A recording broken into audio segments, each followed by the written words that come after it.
things that fills our cups the most as a company is we're very purpose-driven, we're very mission-driven. And when we hear from retailers and merchants who are able to survive, not only survive, but thrive in a situation like COVID, it just drives so much purpose to our company, our team.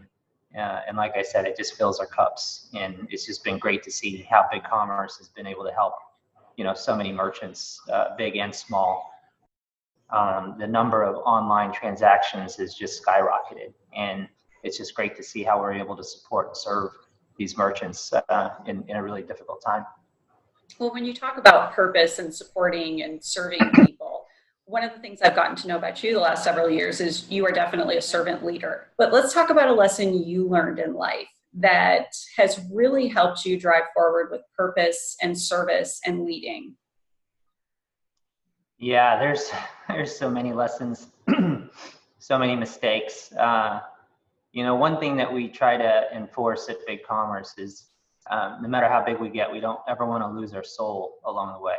And we really spend a lot of time when we recruit for folks to not just look at their resume or their skill set or experience. We call that bucket one.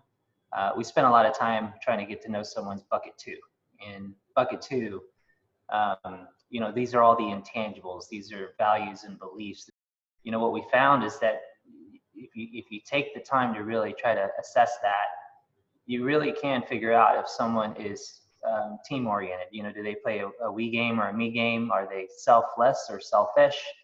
But there's probably one trait that we look for in any office, in any location at BigCommerce is a person ambitious. Are they ambitious in their thinking?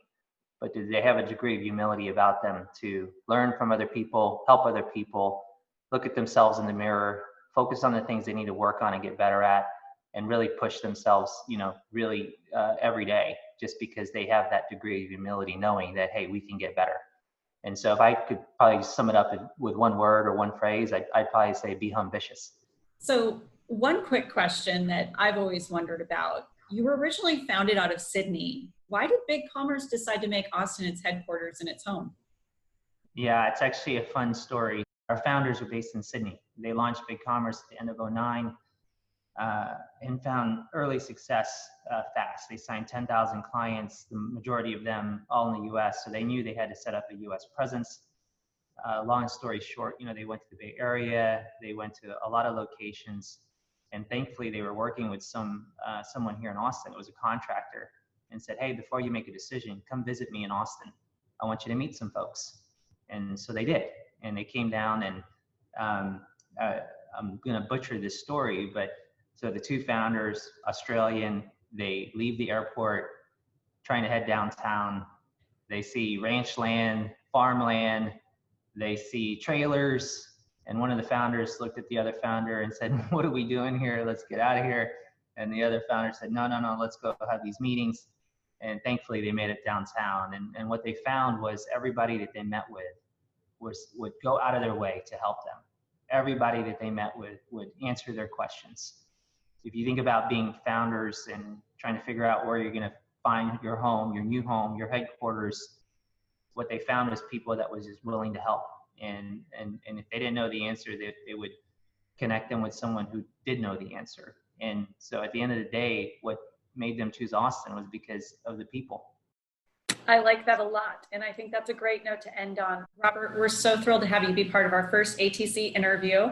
And again, congratulations on the very successful IPO. You cannot think of better people to deserve success than the folks at BigCommerce. Oh, thanks, Amber. Appreciate it.